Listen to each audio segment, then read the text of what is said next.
Welcome everybody to RFID hacking, live free or RFID hard. My name is Fran Brown. I'm a managing partner at Bishop Fox, formerly Stack and Lou. We just rebranded and got some exciting stuff to show you guys here today. I'm just going to get right into it. Basically what I want to go over today is to cover practical advice on successfully performing a penetration test of an RFID physical security system. And a little bit of background behind this. About a year ago, I was doing an assessment of an electric utility, and I needed to get to their SCADA network, which was only accessible from 2 buildings. So I needed to break into a building. That's how it all started. And that was my goal. So I started looking into different RFID presentations that have been in the past. Unfortunately, there was no hacking exposed RFID that just let me know what I would need to know to be able to break into a building. So I watched all the past presentations I could find, anything I could find, and after a couple days I realized I was no closer to achieving my objective than I was when I started. Most of the presentations in the past discussed tools that weren't released or were more theoretical. They didn't give me exactly what I needed to know to be able to break in to a building. So that's what I hope to cover here today. And I'm going to finish up with practical defenses as well, so you know how to protect yourself. So breaking it down, it's a pretty simple methodology. When I want to do an RFID penetration test, it just boils down into 3 simple steps. First, steal somebody's badge information without them realizing it while walking by them. 2, taking that information and making a clone of their card.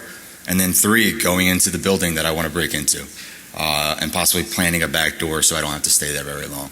Seems pretty simple.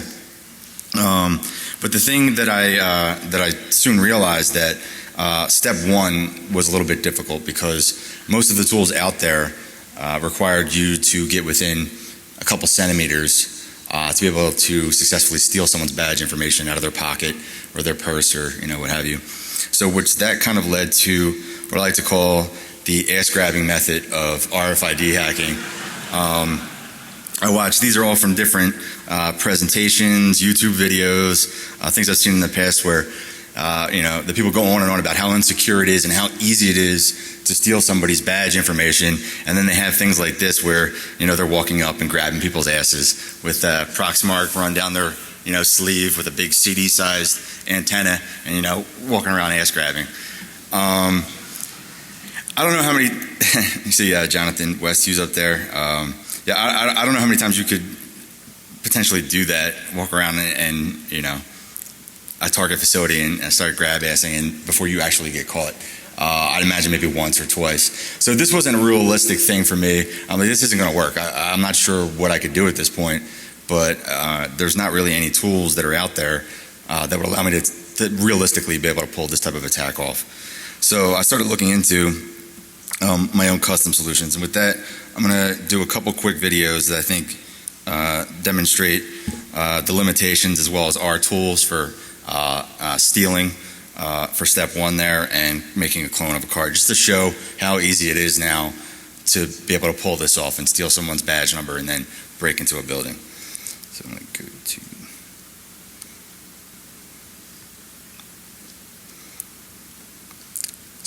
can you guys see that okay? Tool you can buy, by far the most popular. Okay. So in this first one, this is kind of demonstrating how many of you here are familiar with the Proxmark 3? Okay, it's probably number 1 tool you could buy. It's actually really great for a lot of purposes. Sorry about that. It's too much for the microphone. But as you'll see here, it also has the problem of distance. This is the Proxmark. This is a RFID hacking tool you can buy, by far the most popular. It's plugged into my laptop here via USB, and then via another cable there's the antenna. And we see that right now we are running the Proxmark, and we have it in listening mode. It's trying to read right now. So as we can see, it still does not see the card even at this range. So I'll keep going down, Getting closer to the antenna. Closer still. Until there we go. 6339. We have to be within probably about an inch right here before it actually starts picking up the badge information. 6339. So this is about how close you have to get to somebody on their person to be able to effectively use this tool to steal their information, which is a little too close for comfort, if you ask me. Cool. So, I mean, how many people here have pulled off successful penetration tests with the Proxmark or whatever existing tools that are out there? Handful of people. I wasn't. I mean, I guess you could, but you saw the antenna, and it's about the size of a CD. And typically, people would run it down their sleeve and have the CD, and try to go up and guess where the person has their badge on them to begin with. If you don't know which pocket it is, and start feeling around. So I saw a few things where people had posted custom solutions that they had done. They didn't really release code or practical advice on how to put it together. So I kind of had to do my own thing. It'll be up on the website tomorrow, but my goal here was to make it so that I can create a tool that security professionals who don't know a lot about RFID or have an electrical engineering background or are going to build their own custom antennas. It's just your average security professional who wants to be able to perform this kind of pen test so they can get up and running realistically quickly. So wouldn't it be great if there was a tool that took that step one that allowed us to secretly steal this information without having to go up and grab somebody's butt? So, as a crazy random happenstance, we do have such a tool. 6339 again. We look to my left here. This is what I'm calling the Tastic long-range RFID stealer. Any Dr. Harville from my fans company, here? Bishop Fox. And we see here it's just a weaponized commercial reader. So we'll go ahead and throw that up there, and you can see it's a 26-bit card. Run it again. Facility code 113 and card number 6339. So it outputs it to the screen nice as well. I'm clearly a few feet away right now.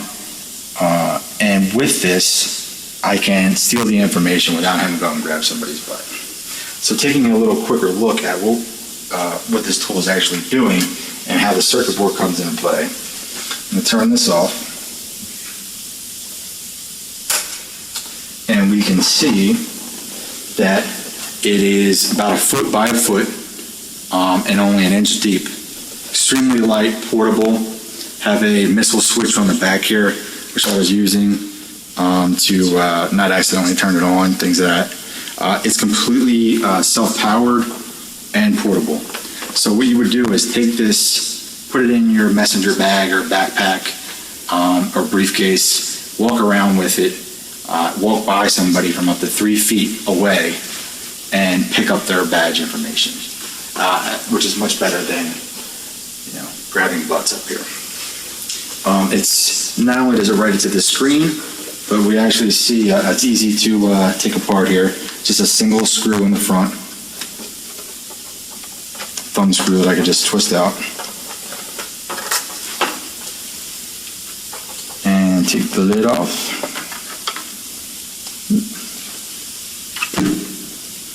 And what we have here is this is a long distance commercial badge reader, the kind that you would find in parking lots, so that you don't have to get out of your car. You can just roll it on your window and reach your arm out of the car window and hold your badge out and get it picked up. So it's meant to be picked up from several feet away.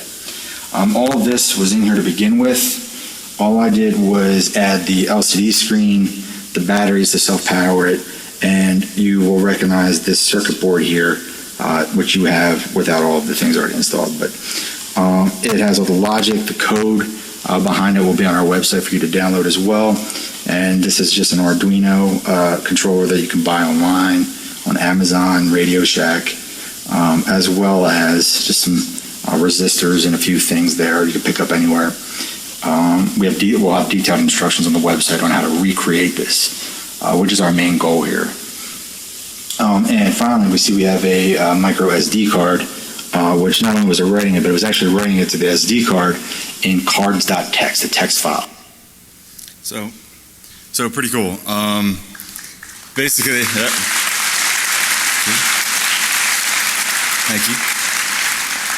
Thank you. So, for those who are really attached to it, the ass grabbing methodology is still at your disposal if that's what you want to do.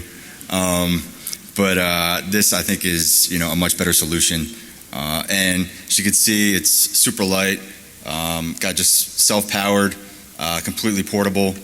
Picks it up from a couple feet away as opposed to a centimeter or two. So effectively, this was my attempt at solving that step one of those 3 steps.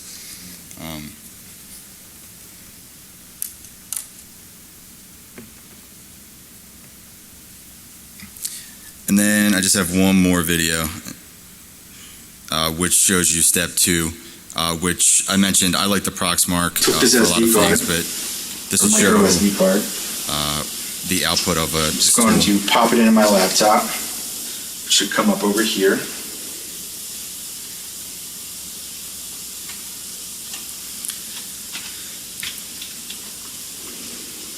So we should see the SD card came up that I pulled from our long-range RFID stealer. Check that out, and we see that there's a single file, cards.txt, just a simple text file. I click on that,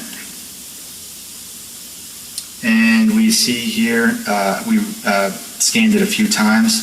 It's a 26-bit card. Here is the hexadecimal notation for that badge information. We actually decode it for you. It's facility code 113 and badge number 6339, as we saw printed on the card. And we actually have the binary as well. So now we've successfully completed step 1. We've taken this silently stealing badge information and made it a realistic possibility where we can, from 3 feet away, casually walk by you and steal the information.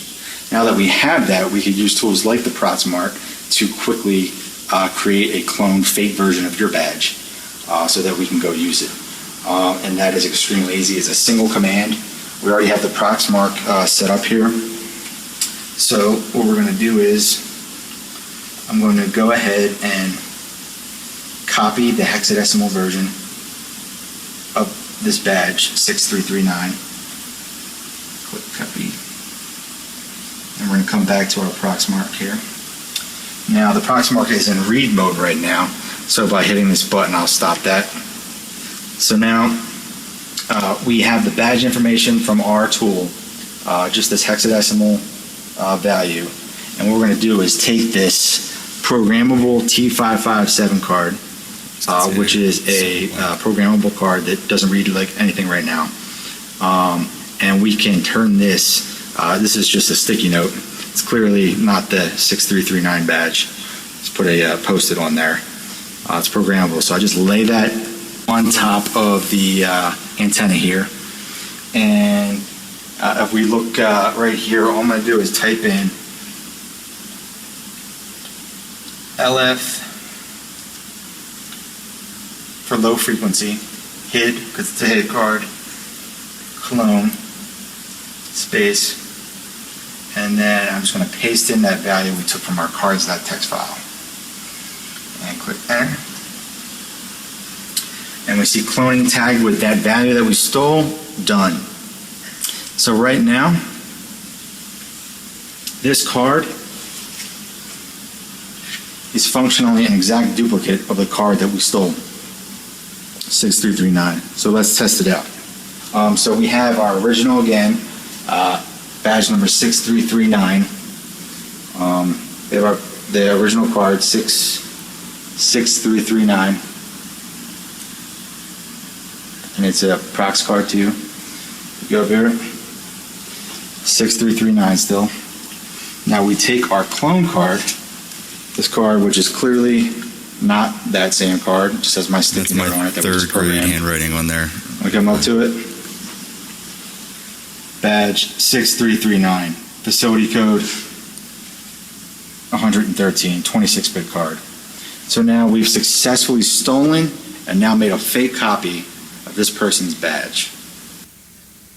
Cool.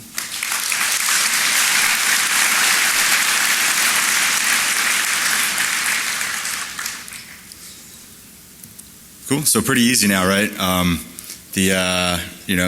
Hopefully you guys can get up and running with this kind of tool. And it's at this point, I've been able to train some of our consultants to do it now in about 10 minutes. Here's the on switch, which is also the off switch on the back. Go forth and prosper. So with that, what we're talking about here is low frequency. I saw with some of the articles that came out, people were posting links to high frequency, long range antennas and things like that. But we're talking the 125 kilohertz low frequency technology for physical security systems. And in looking at that, people have known about these issues for quite some time. But the interesting thing to me was that no one's really done anything about it yet. This came from HID Global directly from a post they had recently saying that 70 to 80% of physical security systems out there still use this legacy low frequency technology that we're exploiting here, despite us having known for quite some time. And they admit that there's no security, they've been hacked, we know this, they're not resistant to any of these kind of common attacks, yet they still persist. And then just looking at that, one of the motivations behind doing this talk, actually after creating the tools, was I noticed that we see in Chris Pagin's talk from 2007, it couldn't be any simpler. If you're using this technology for your doors, you're highly insecure. I mean, it's just a big bullet, that's it. That's 2007, and those quotes came from this blog post in June of 2013. So from 2007 to 2013, we've made about zero progress in terms of upgrading these physical security systems. And that blog post is actually pretty interesting. It goes on to talk about some of the reasons why the physical security product life cycle is about 20 years, they estimate. So most of the things out there were bought in the early 90s. HID offers more secure solutions, but people have bought and installed products from 20 years ago and are just more than happy with it. So for some extent, it's ignorance on the part of the people making the purchase decisions. They just don't realize that these things are this insecure, as well as there's budget issues. So what we're looking at here is a basic breakdown of what's happening for a badging system for a door. There's four main components, and coincidentally, if we're thinking about doing a pen test, those are the four areas that we'll want to target. So with this attack, we're targeting the card directly. We're going to the local Starbucks in your building we want to break into, or hang out in the smoke area or something like that, and targeting the cards that are on somebody's person. These cards, basically when they come within near distance of a reader like this, the reader powers it and it just starts singing out 26 to 37 ones and zeros. That's it. As soon as it gets powered, it just starts singing this out depending on what they have. And then the reader just reads these off the air and then encodes them in Wiegand protocol, which I'll talk about in a little bit, and just forwards them on to the controller to make the decision about whether to open the door or not. And then you have the host PC, where a physical security guard will be sitting at to add new users and monitor cameras and things like that. So in breaking this down, in doing this initial research, it was like pulling teeth. I mean, just trying to understand what was going on with these things, what's written on the card, how far away can I be? Every question that would jump to your mind, if you didn't know anything about RFID hacking, it would be like the 130th Google hit or some random product manual that I found the answer in. So I tried to compile as much of them I could here to make it easy.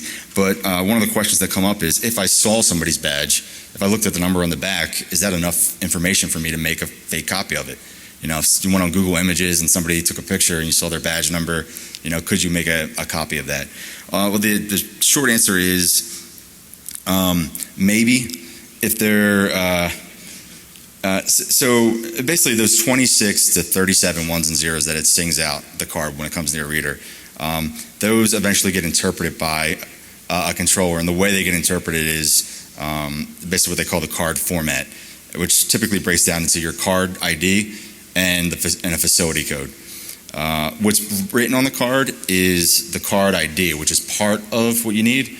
If they're using a standard 26-bit card, then there's only 255 possible facility codes. So technically with that, I could just try that card number and facility code 1, facility code 2, facility code 3, and pretty quickly be able to brute force based on what you visually see on the card. If they've implemented like a 35-bit card or something, then it wouldn't be as easy to do. There's also, you'll typically see on these cards one number and then a space and then a longer number. That longer number is just a sales order number. I found it in a product manual. It's if you want to buy more cards, when you call the sales guy, you read them that number. It has nothing to do with authentication or getting you in the door or anything like that. So good to know. And this is what I'm talking about with the, so in reading this as well, I saw things from your standard 26-bit card or your corporate 35-bit card. And then you hear that they're 44-bit cards. And then in the Proxmarks, you see typically when tools that are accessing them are 10 hexadecimal digits, which is only 40 bits. So what exactly is going on with the card was a little confusing to me because people didn't really make it clear. So just to make it clear what's actually going on, it sings out 26 to 37 bits in the air. It's always 44 bits on the card.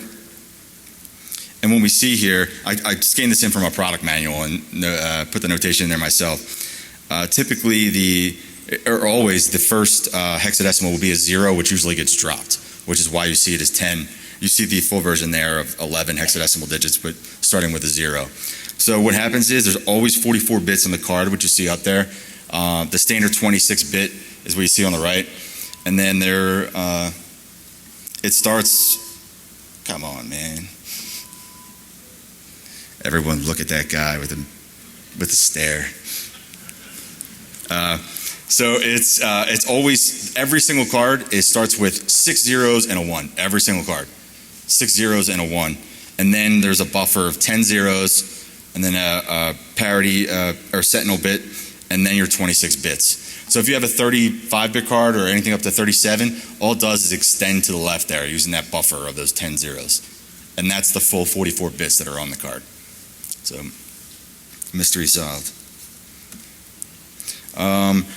This is on low frequency stuff and mainly for breaking into buildings. But these type of attacks and the techniques that we're going for here are going to only become more applicable as we go on. We're starting to see them in credit cards in the U.S. now, passports, and my favorite. Who here is a Disney fan? Anybody a Disneyland, Disney World? Yeah, so Disney is going over to RFID for everything. So, it's going to be fun experiments, some field research, get some fast passes to get to the front of the lines and things like that. You see the band there on somebody's wrist. Everything from getting in the front door of Disney World to getting your fast passes for the rides to paying for things to your hotel room are all going to be, it's all RFID based. They're rolling it out right now. So these things are just, people are finding more and more uses for RFID technology that are going to be fun to do pen tests for. A couple of the tools that you want to have in your arsenal, besides our tool here, I would definitely recommend the Proxmark. You can get cheaper versions, but the nice polished version is $3.99. You can use it, as we saw in the one video, for making clone cards. It has all kinds of purposes that are great for doing RFID hacking. It does have a single button on it. You see that workflow there? One crazy workflow for the single button on top of the Proxmark, which is a little fun. It's like stand on one foot and hold the button for 4.5 seconds until it blinks red and orange, and then hold it longer. That's literally the one button's workflow, which is pretty cool. Another cool thing with the Proxmark is there's a tool called the Prox Brute. Have any of you guys heard of the Prox Brute before? Handful of people. So the Prox Brute is just custom firmware that someone from McAfee, a guy named Brad, released that you could load onto the Proxmark and use it to do brute forcing. So each of these badges, we saw the card number and facility code. Once you have like a valid badge, if you stole maybe just a normal worker's badge information to get in the front door, but you want to get in the data center and that person didn't have access. Well, the card numbers themselves are sequential. So you could use this tool and the Proxmark will simulate being a badge, and it'll try that number, the next badge number, the next badge number. So it'll allow you to brute force a different badge number to get into a data center or more secure area than the actual badge that you stole, which is great. And it has a similar crazy workflow for that one button, which is altered there, which you see.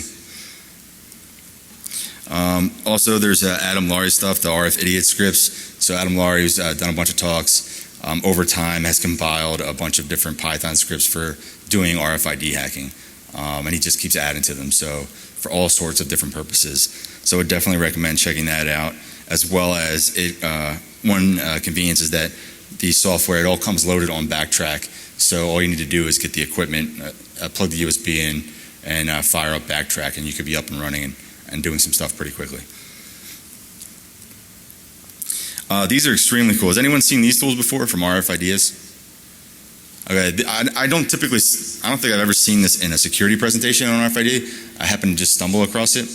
And basically, it's just two little USB sticks about that size. It requires no software. It's for field testing, for people that install this type of equipment. And basically, one of the questions that I had that I wanted to answer was, what if I don't know what kind of card this is? What if I don't know what technology it's using?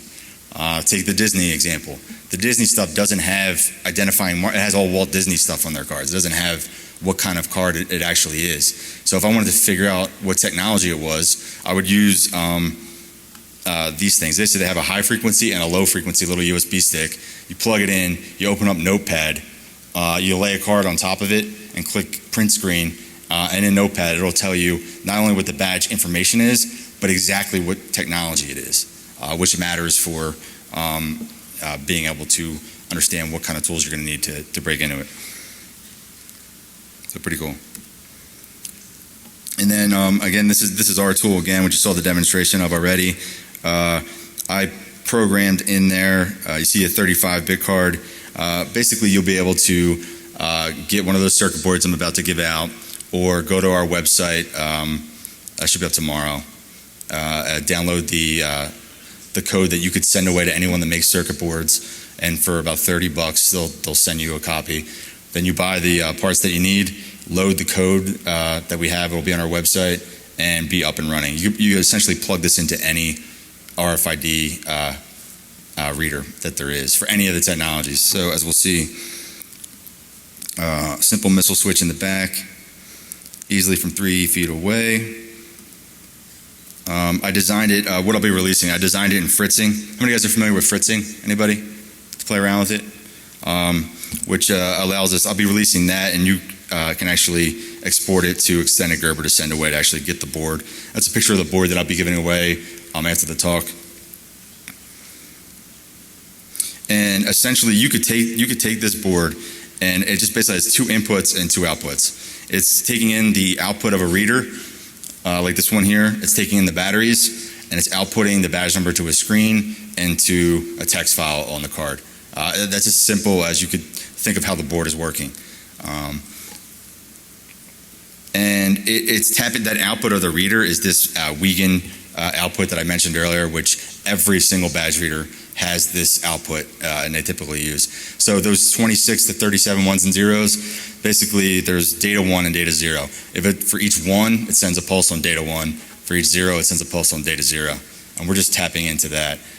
So essentially you could use this for any type of badge system. So the 2 main ones for physical security are HID-Prox and Indala-Prox for the low frequency, which technically are both owned by the company HID at this point.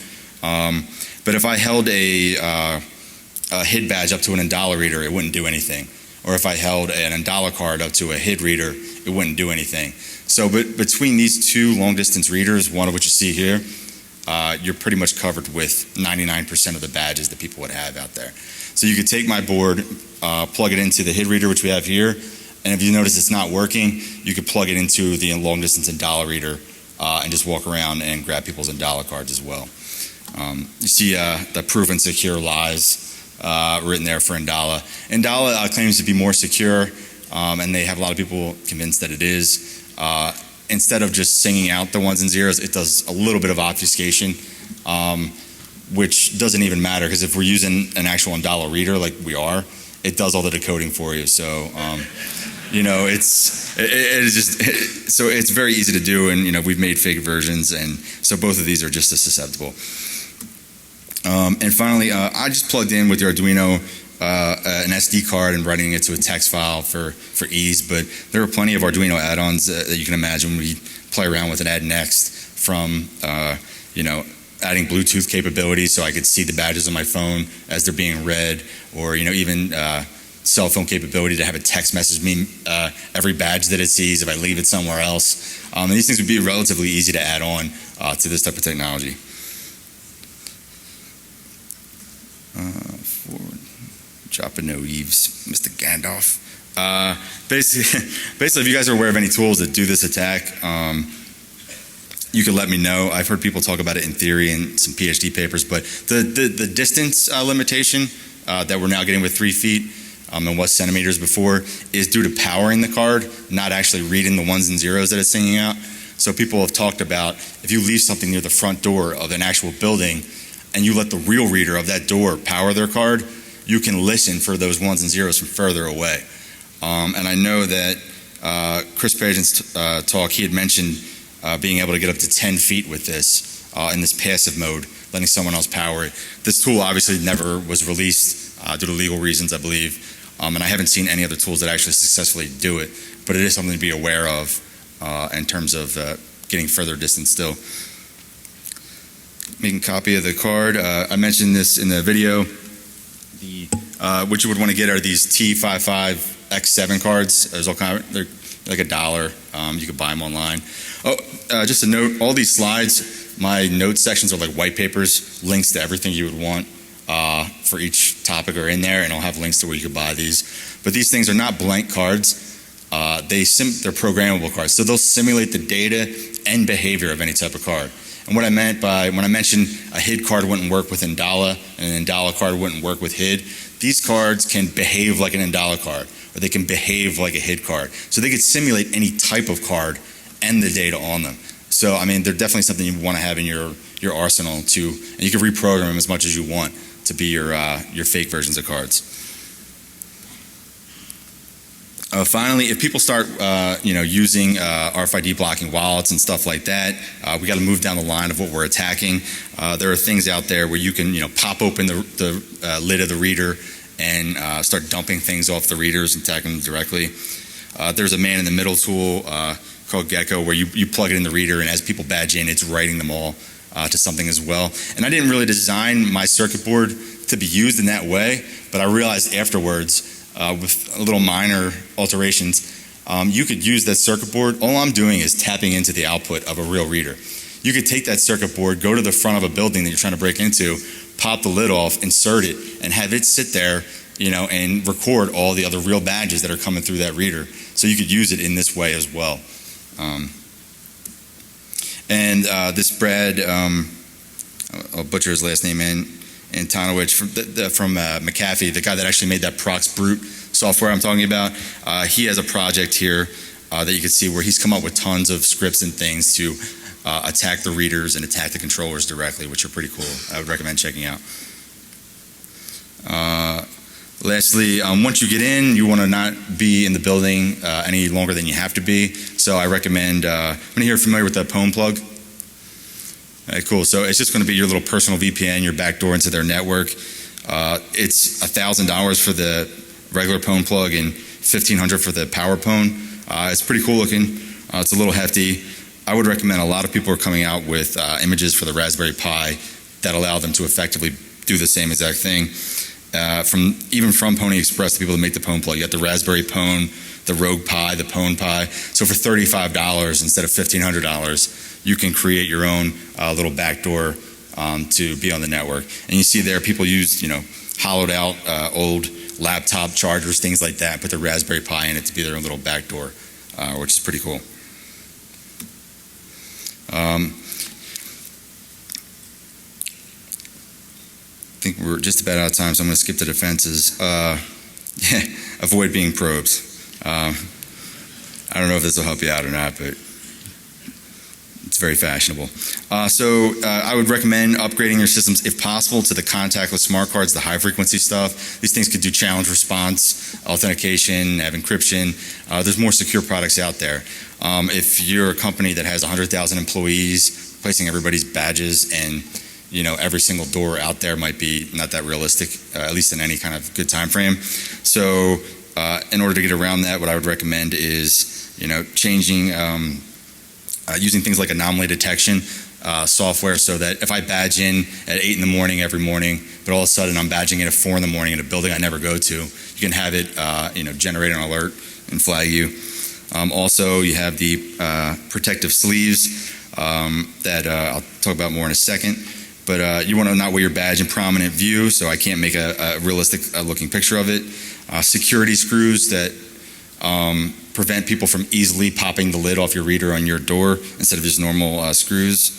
And there's also ones, some of your readers have to check with tamper detect mechanisms that'll send an alert if someone's messing with the reader. And then finally, the last slide is that those protective sleeves that you would get, some of them work and some of them don't. So before you buy 100,000 of them for your employees, make sure that it works. This is a green card protective sleeve, which one of our employees is from Scotland, very charming fellow, and he has his green card, which has RFID in it, and it has this sleeve that you should keep it in at all times to prevent communication with your card. It doesn't work at all. It's probably just a piece of paper. So I don't know how they got overselling that to the federal government for every single green card. But it doesn't work at all. So, and in my experience, there's no rhyme or reason. It's about half of them work, half of them don't. So get a sample, test it out before you buy them in bulk for your company. And that's it. Cool.